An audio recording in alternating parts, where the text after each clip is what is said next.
Mesdames, Messieurs, bonsoir. Vous regardez Africable Télévision, vous avez raison. Bienvenue dans ce numéro de l'invité du jour. Ce soir, nous recevons l'imam Mahmoud Dicko. Mahmoud Dicko est le président du Haut Conseil islamique du Mali. Imam, bonsoir. Bonsoir. Et je rappelle à nos téléspectateurs que ce soir, nous allons parler de l'islam face à l'extrémisme religieux.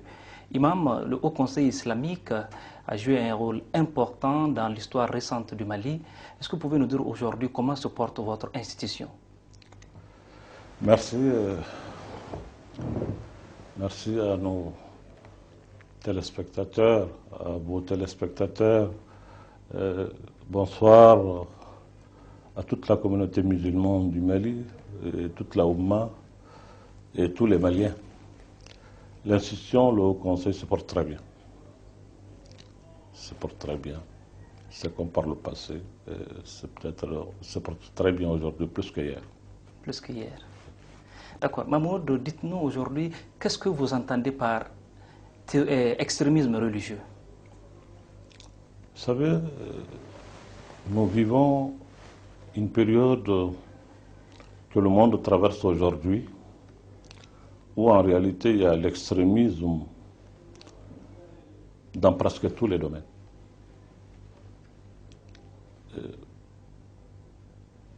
Qu'il soit manifesté aujourd'hui par la religion, c'est tout simplement parce que la religion devient de plus en plus le refuge pour tout le monde qui sont déçus aujourd'hui par tout le système de cette gouvernance mondiale.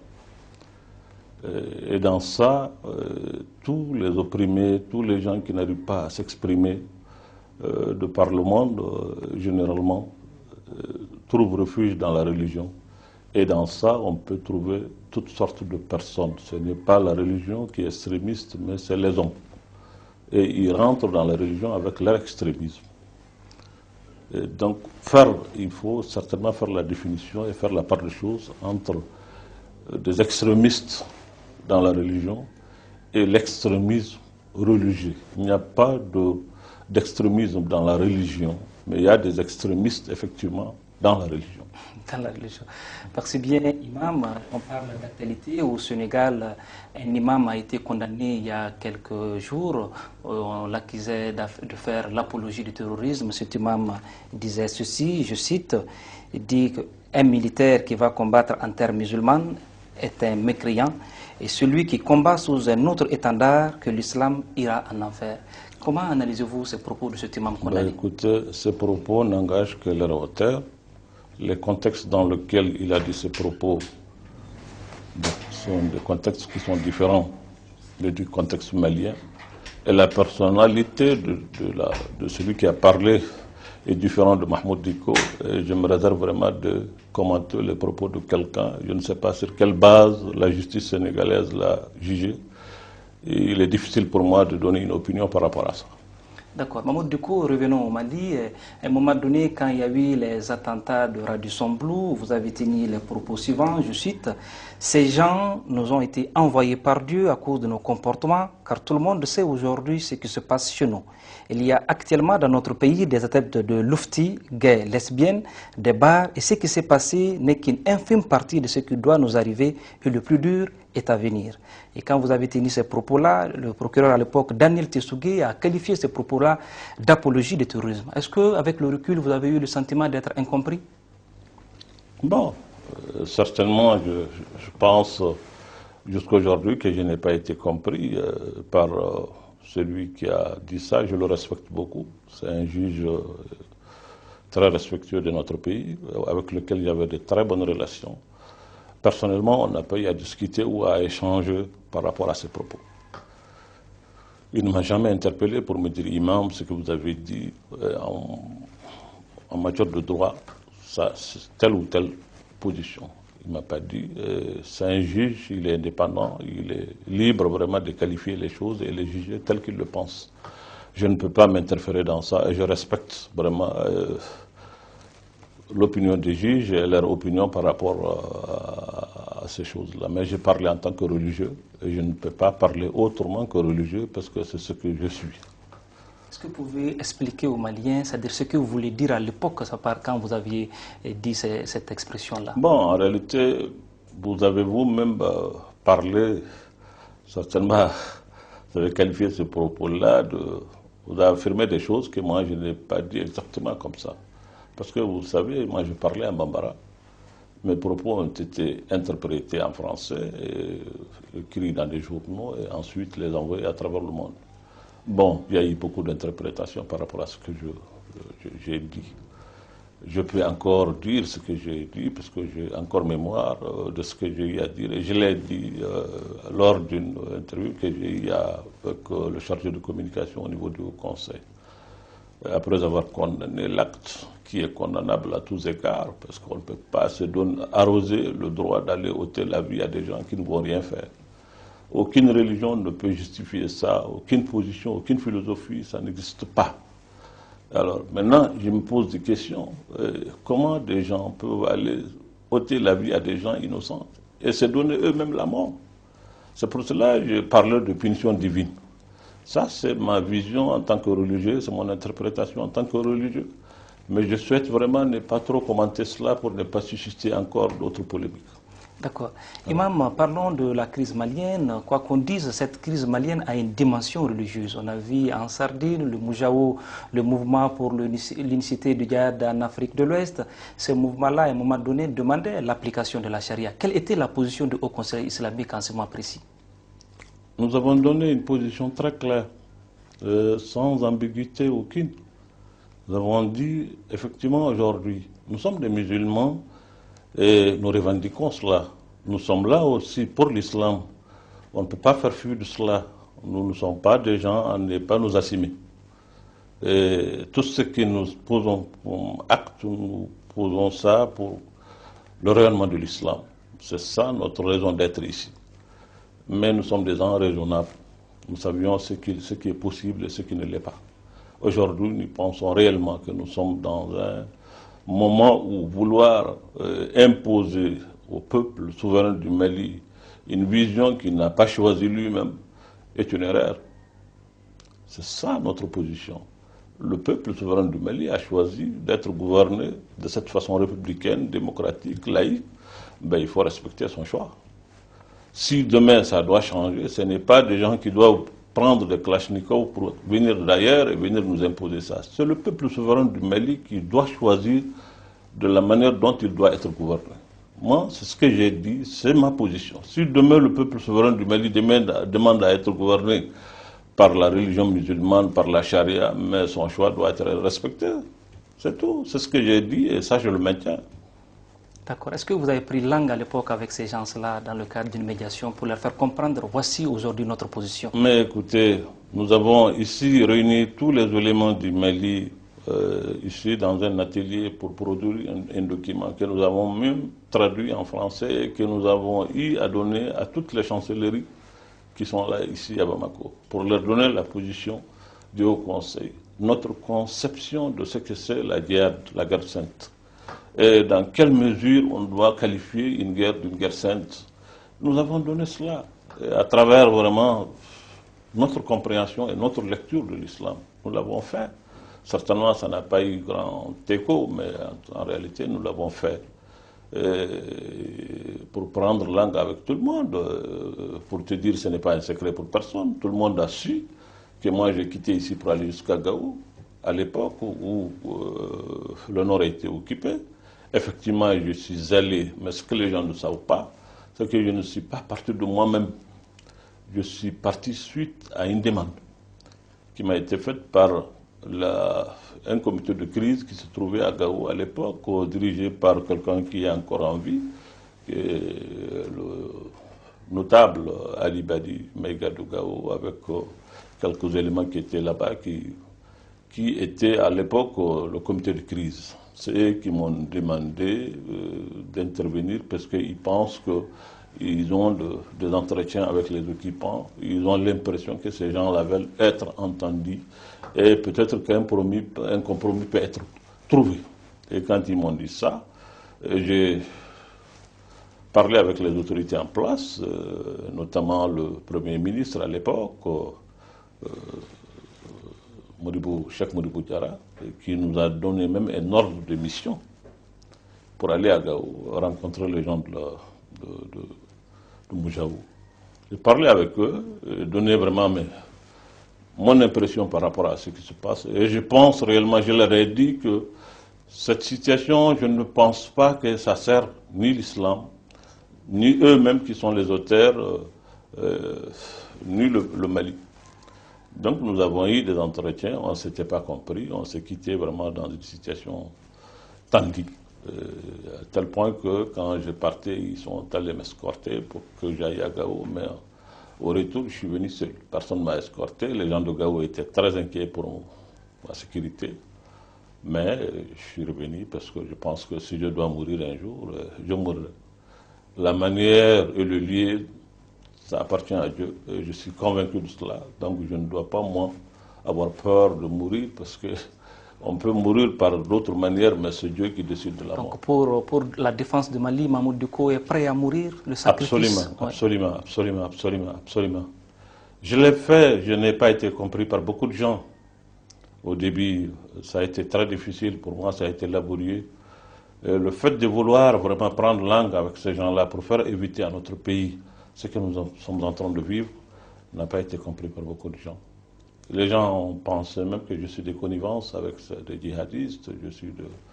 Je ne suis pas de connivence avec des djihadistes. Non, je ne serai jamais de connivence avec des djihadistes. Je ne serai pas moi aussi un djihadiste, mais je suis un défenseur ardent de l'islam. Ça, je me réclame de ça. Et pour rien au monde, je ne fais pas fi de cela. Ça, c'est la réalité. Mais je ne confonds jamais les choses. Je sais que nous sommes dans un pays où s'il y a un individu qui n'est pas musulman, il a le même droit que les autres. Il doit vivre sa foi, sa religion, sa pensée, sa culture. Personne ne doit s'opposer à cela. C'est ça ma compréhension de la religion.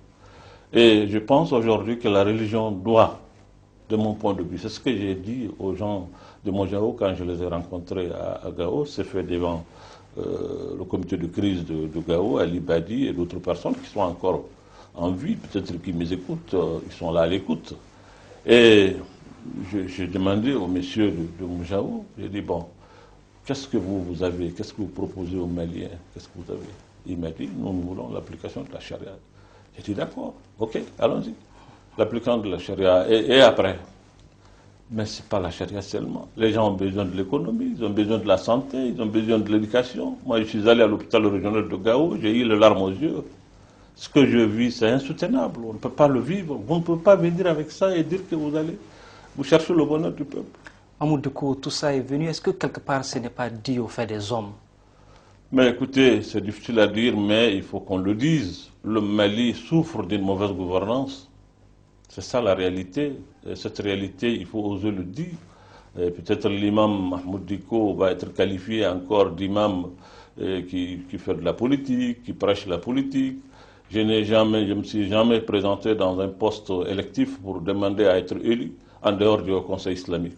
Je n'ai pas cherché à être député, je n'ai pas cherché à être maire, je ne chercherai pas à être président comme on veut le faire croire. Non, pas du tout. Je suis président du Haut Conseil islamique, ça me suffit largement. Je suis imam d'une mosquée, je sais ce que ça vaut. Donc, mais je pense qu'il est mon devoir, c'est un devoir religieux et citoyen pour moi de défendre cette communauté musulmane, ce peuple malien dont je suis fier. J'appartiens à ce peuple. J'ai lu le Coran, j'ai fait cette connaissance. Ce n'est pas pour l'emmagasiner et puis rester dans ma maison. C'est pour vivre avec les hommes. C'est pour leur dire que la religion, être un bon religieux, c'est aussi être un bon citoyen. C'est pour occuper aussi du bien-être des gens. Et vous savez, c'est tout ce que j'ai eu certainement à dénoncer qui me vaut toute cette campagne de l'échange médiatique, etc. Et au Mali et en dehors du Mali. Mais je l'assume, je vous avoue que je l'assume. Est-ce que ce n'est pas votre légitimité aujourd'hui qui dérange quelque part, être souvent les milieux politiques? Bon, je ne veux pas vraiment rentrer dans ça, c'est le milieu politique qui sait apprécier ça, c'est leur...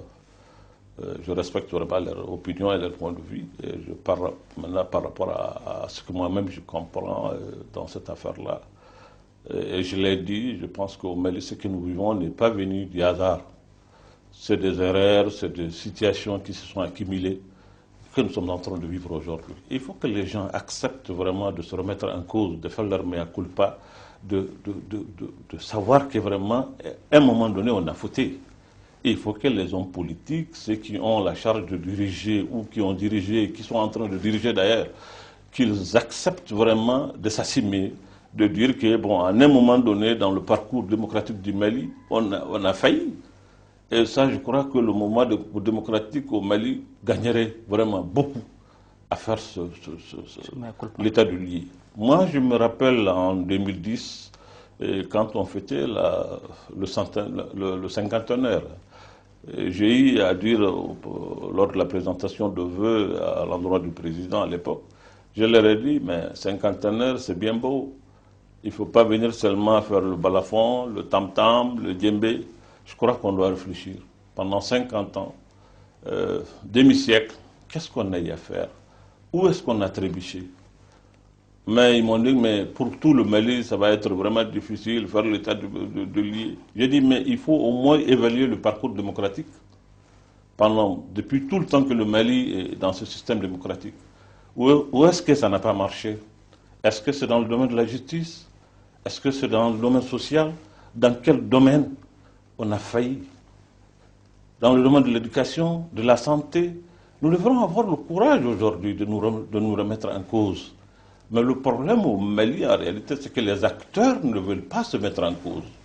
Les gens ne souffrent pas être critiqués, ils ne souffrent pas. Parce que quand vous refusez vous-même de vous remettre en cause, vous n'acceptez jamais que quelqu'un d'autre vous remette en cause. Donc c'est l'éternelle accusation, par-ci, par-là. Chacun cherche vraiment quelqu'un à qui il faut donner. Et les religieux, il faut vous taire. Il ne faut pas vous mêler de la politique. Oui. On ne se mêle pas de la politique. On se mêle des choses qui intéressent la vie de notre pays. Oui. Voilà. Bon, du coup, vous avez parlé de mauvaise gouvernance. Est-ce qu'aujourd'hui, on peut dire que la gouvernance, elle est vertueuse ou orageuse? Quel est votre point de vue? Bon, écoutez, je pense réellement, d'abord, il y a un problème de gouvernance se pose au niveau mondial. C'est trop prétentieux pour qu'un imam vienne s'asseoir sur des plateaux de télévision pour dire que la gouvernance mondiale même doit être revue et corrigée. Donc il y a un problème de gouvernance, même au niveau mondial, a fortiori dans nos pays. Aujourd'hui, nous avons besoin en réalité de revoir notre gouvernance, parce que moi, mon point de vue, ma conviction est que cette gouvernance en réalité classique, étatique que nous connaissons, aujourd'hui ne peut pas faire avancer nos pays. C'est pratiquement impossible. C'est arrêté, c'est caduc. Les autres, les grandes nations sont en train de gronguer, de stagner, ils n'avancent pas, ils n'ont plus de projet de société en réalité. Les gens ils cherchent seulement à se maintenir avec le niveau de vie, l'emploi, c'est tout ce qu'ils ont. Hein. Ils n'ont pas d'autre chose parce qu'il n'y a plus rien à proposer au monde. Voilà, le communisme est parti, le capitalisme est en train de partir, donc il n'y a pas autre chose. Et les gens refusent la religion, donc il faut avoir maintenant une intelligence, un savoir-faire, faire un dosage. J'ai dit, pour nous, au Mali, peut-être même certains pays africains, en tout cas pour le Mali spécifiquement, il faut avoir certainement l'intelligence et le savoir-faire de faire un dosage de mélange de nos réalités, c'est-à-dire que de nos valeurs sociétales, religieuses, hein, et avec le standard démocratique universel qui est connu pour vivre dans notre monde. Sinon, l'élite va vivre de l'autre côté, le peuple est de l'autre côté. Et donc le pays devient un pays informel, où il n'y a jamais eu le formel au sens vraiment réel du terme. Oui. Voilà. Du coup, notre thème, c'est l'islam face à l'extrémisme religieux. On parle de djihad et souvent c'est des occidentaux qui en donnent un contenu, alors que djihad c'est un mot arabe. C'est quoi le djihad? Bon, vous savez, ça me gêne un peu de parler comme ça, mais je dois dire les choses telles que je les pense en réalité. Vous savez, nous, nos dirigeants, nos pays aujourd'hui, nous sommes comme des perroquets. On répète ce que l'Occident dit. sans chercher à savoir même le contenu. Et quand ils parlent du salafisme, on dit salafisme. Ils parlent du djihadisme, on dit djihadisme. C'est-à-dire que nous, on n'a pas de concept, on n'a absolument rien. C'est eux qui définissent le vocabulaire, c'est eux qui définissent le moment, le contexte dans lequel il faut l'utiliser. Je pense que ça, c'est le réel, parce qu'en réalité, on n'a pas une autonomie de pensée. C'est difficile à dire, il ne faut pas peut-être accuser les dirigeants, mais il faut avoir le courage de le dire. Cette absence d'autonomie de pensée, c'est ce qui nous met dans cette situation de dépendance éternelle. Vous savez, la liberté d'abord, c'est la liberté de penser. Mais nous, notre liberté de penser, c'est de penser comme les autres. Non. Il faut qu'on pense pour nous-mêmes. Donc cette autonomie de pensée, on ne l'a pas. Et quand tu regardes nos pays, depuis l'indépendance jusqu'à nos jours, et nous pensons comme les autres. C'est tout. Et soit ceux qui ont fait l'indépendance, ils ont fait énormément de travail, c'est des gens qui sont des hommes valeureux, mais ils ont pris le socialisme, d'autres ont pris autre option. C'est-à-dire, c'est toujours l'option des autres, c'est toujours ce que les recettes que les autres nous proposent. C'est la Banque mondiale qui nous dit il faut faire ceci, c'est le FMI qui nous dit il faut faire cela. C'est après que ça échoue, maintenant on se met à critiquer, on se met à revendiquer, les travailleurs se mettent dans la rue. Mais il faut que les peuples africains réfléchissent pour eux. Mais cette autonomie de pensée, on ne l'a pas. Moi, ce que j'ai dit aux gens, quand quelqu'un pense que moi je suis là, mon islam, c'est parce qu'il y a l'Arabie Saoudite, il y a je ne sais où, moi, personne ne peut me dicter mon islam. Non. C'est me minimiser. Ce pays, ce grand pays qui a produit des gens comme Askia Mohamed, qui a produit des gens comme Ahmed Baba, qui a produit des gens comme Sekou Amadou Hamdallah. Vous pensez que ce pays-là est incapable d'engendrer des hommes intelligents? Il faut que des gens nous disent comment est-ce qu'il faut faire, qu'est-ce qu'il ne faut pas faire. Non. Je pense aujourd'hui que le Mali est un pays, une grande nation, une vieille nation. Nous avons suffisamment de valeurs. Il faut qu'on ait vraiment le courage d'y aller et de puiser dans nos réserves, ces ressources qu'on a, pour rebondir. Et nous pouvons le faire. Nous pouvons le faire. Mais tant qu'on gouverne en projet, voilà, parce que tout est en termes de projet de X, projet de Y, ce n'est jamais du concret, c'est du projet tout le temps. Ben parce que c'est les autres qui font ce concept, c'est les autres qui pensent à notre place. C'est l'autre qui fait le concept, mais c'est quoi le djihad en arabe? C'est quoi le djihad? Le djihad, c'est l'effort, en réalité. Djihad ne veut pas dire seulement prendre l'épée ou le fusil, non. Djihad, le mot djihad, ijtihad, c'est de la même famille. C'est en réalité faire un effort. Un effort pour aboutir à quelque chose dans un mieux-être. Parce que pour l'islam, djihad, c'est porter le bonheur vers l'humanité, vers une situation, ou défendre une réalité que d'autres veulent opprimer. C'est dans ce sens qu'on se met pour faire la djihad. Là, le djihad, c'est comme ça, djihad. Mais il y a le djihad intellectuel, il y a le djihad économique, il y a le djihad social. Donc, djihad n'est pas seulement prendre un fusil ou l'autre. C'est pour cela que le prophète de l'islam, lors d'une expédition, à leur retour, arrivé vers la porte de la Médine, il dit aux gens, maintenant nous revenons de la petite djihad, où ils ont croisé le fer avec l'ennemi, pour revenir maintenant vers la grande djihad. Mais les disciples ont demandé au prophète de l'islam, mais nous avons croisé le fer avec l'ennemi. Y a-t-il d'autres djihad encore plus grands? Il dit oui. Djihad al-nafs, djihad sur soi-même, maîtrise de soi, violence sur soi, être bon, recommandons le bien, aller vers les autres pour le bien-être de vos semblables. C'est ça en réalité la grande djihad aujourd'hui. Et c'est cette djihad le Mali doit le faire pour aller vraiment vaincre la misère, vaincre vraiment ce que nous sommes en train de vivre aujourd'hui par notre faute. Parce que Dieu seul sait que nous ne sommes pas dans un pays pauvre, c'est pas vrai. Et nous ne sommes pas pauvres. Nous voulons accepter qu'on est pauvre, tendre la main à des gens par-ci, par-là. Nous ne pouvons même pas balayer devant nos portes. Il va falloir maintenant que des gens viennent ailleurs pour balayer chez nous. Mais non. Mahmoud Dicko, voilà. Vous êtes connu pour votre franc-parler, ou est-ce que vous puisez cette réserve, cette qualité rare au Mali, votre franc-parler? Ben, je ne sais pas, peut-être c'est dû à mon éducation, je ne sais pas, vous me faites trop d'éloges, mais je dis quand même ce que je pense au fond de moi. Voilà, je pense réellement qu'il faut aujourd'hui que les Maliens, je l'ai toujours dit, je crois en cela. Voilà. Peut-être ça, c'est ce qui fait que je ne suis pas souvent compris. Et je comprends aussi ceux qui ne me comprennent pas, je respecte leur opinion. Mais je pense réellement que nous sommes dans un pays où on n'est pas pauvre. C'est pas vrai. Nous avons un pays immense. Dieu nous a doté de ressources naturelles extraordinaires.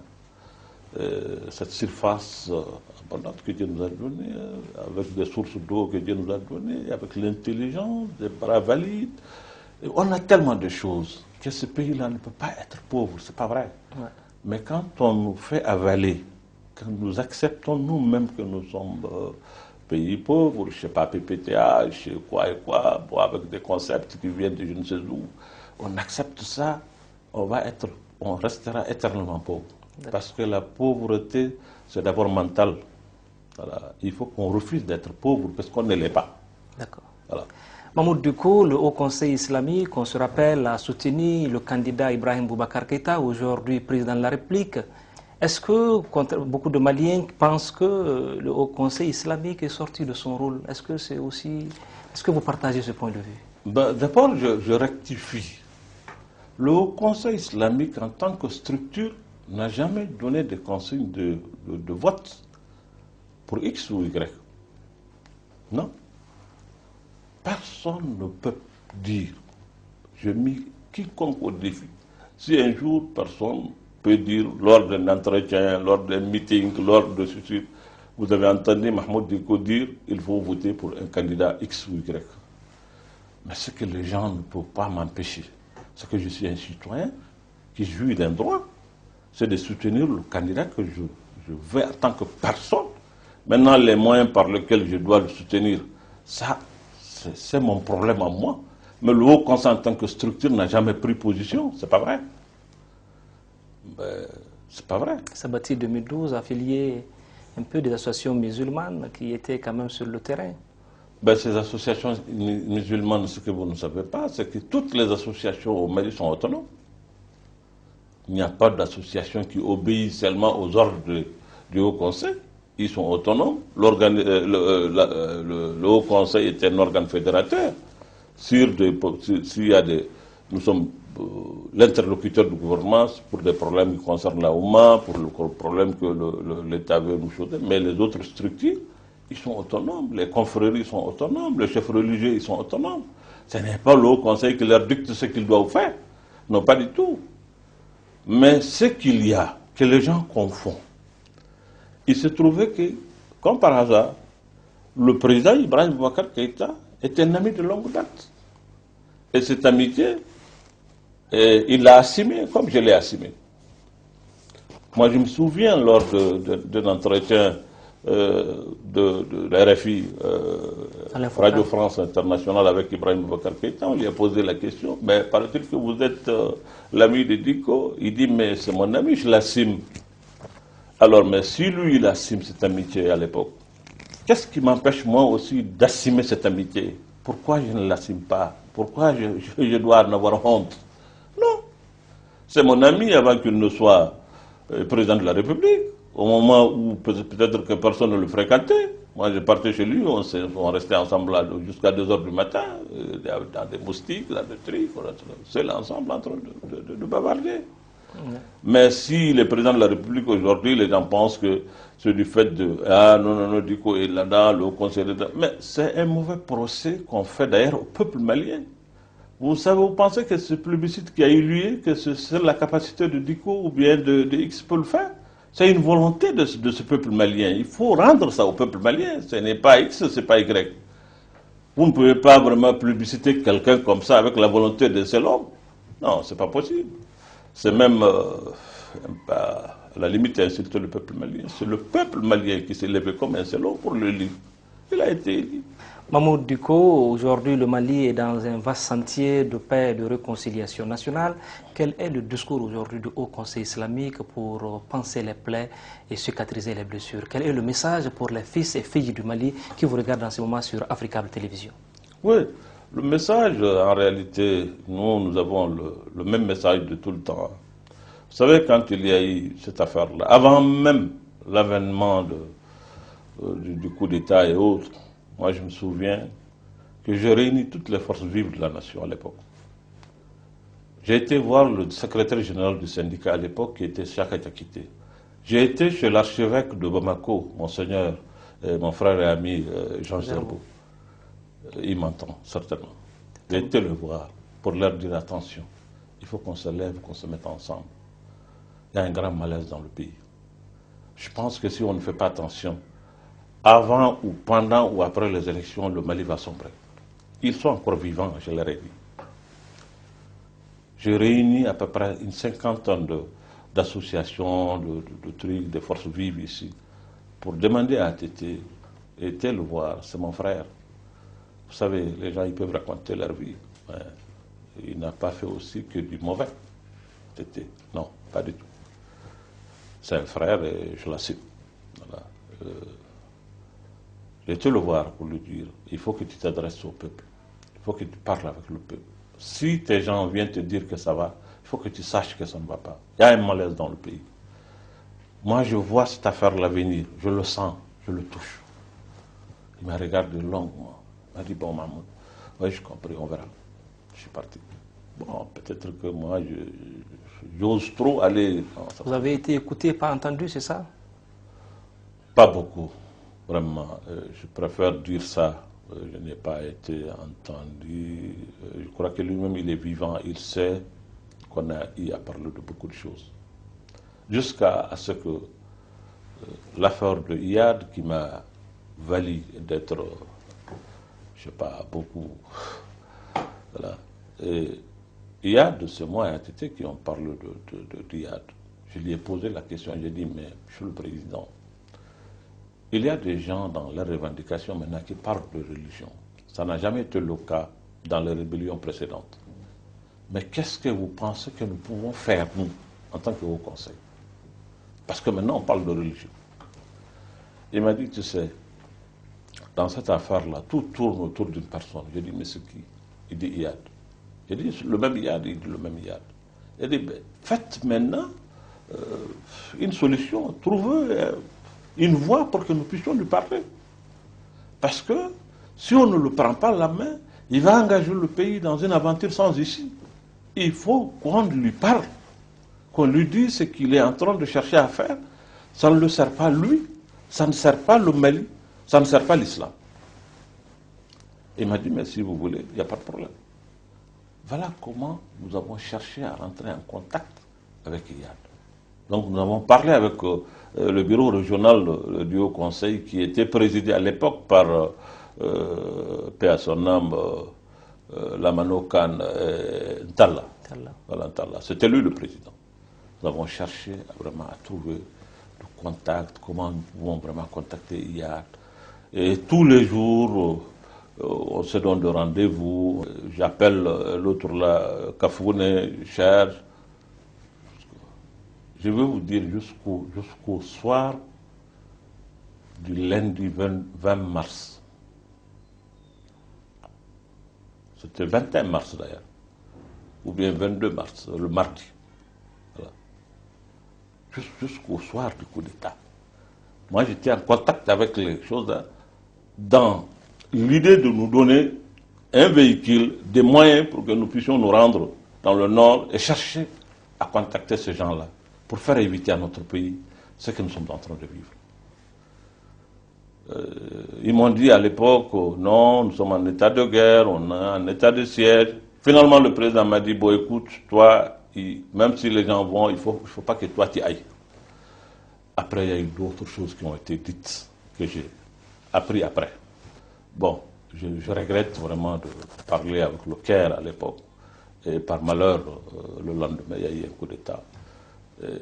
Et encore, ce qui a été pour moi, je ne sais pas, ce qui a fait le coup d'État, la première personnalité qui sont allés chercher, ça a été moi. Ces gens-là qui ont fait leur coup d'État, je ne le connaissais pas. Ils sont allés me chercher, je pensais même qu'on allait me faire arrêter. Moi, je suis parti avec l'idée que je serais arrêté. Mais quand je suis arrivé là-bas, que j'ai vu le capitaine a enlevé son béret, il s'est mis à chose, il m'a salué. Bon. Il m'a dit qu'on a fait le coup d'État, j'ai dit, bon, on prend acte, c'est tout. Bon, il y a beaucoup de gens, moi j'ai vu dans des journaux, dans le truc, Diko est complice, il est même bossé, qui ont fait le coup d'État. Moi je ne suis pas un général pour pouvoir faire le coup d'État, je ne suis pas un chef d'État-major général, je ne suis pas ministre de la Défense, mais avec quel moyen je vais faire un coup d'État? Mais non, les gens ils racontent leur vie. Mais Amadou Aya, je l'ai connu comme ça. Je ne l'ai jamais vu avant le coup d'État. Jamais. Vous dites des déclarations assez importantes aujourd'hui. Est-ce que vous n'êtes pas sorti de votre silence depuis? Bon, il y a des choses qu'il faut faire savoir souvent. Voilà. Lui, je ne l'ai jamais connu. Du coup, nous sommes pratiquement à la fin de cette émission. Si vous avez un mot pour les jeunes du Mali, pour les jeunes d'Afrique, par rapport à l'extrémisme, par rapport à ces cercles djihadistes et autres-là, quel serait votre mot? Bon, je vais tout simplement vous dire que l'extrémisme ne paye pas, ni religieux, ni autre. Les jeunes du Mali et d'Afrique, et d'ailleurs, aujourd'hui, le monde nous commande en réalité d'être plus lucides. Je ne crois pas que ce qui se passe aujourd'hui à travers le monde, qu'on qualifie d'islam, peut servir ni l'islam, ni l'humanité, ni cette cause noble que l'islam veut. L'islam est une grâce divine pour l'humanité. L'islam ne peut pas se transformer en une menace mondiale, ce n'est pas possible. Dieu a qualifié le prophète d'une grâce mondiale, une grâce pour l'humanité tout entière. L'objectif même dans l'envoi du prophète, c'est d'être une grâce divine qui va se répandre et envelopper l'humanité dans sa globalité et toute la créature. Bon, vous pensez que cette religion doit se transformer en une menace mondiale? Non, je pense que non. L'humanité a besoin de cette religion, mais de quelle façon? Voilà, de quelle façon? L'humanité a besoin de cette religion. La religion musulmane, de quelle façon? C'est les mots de Mahmoud Dicko. Mesdames, Messieurs, c'est la fin de cette émission. Émission que j'ai eu l'immense plaisir de présenter. Merci de rester fidèle au programme de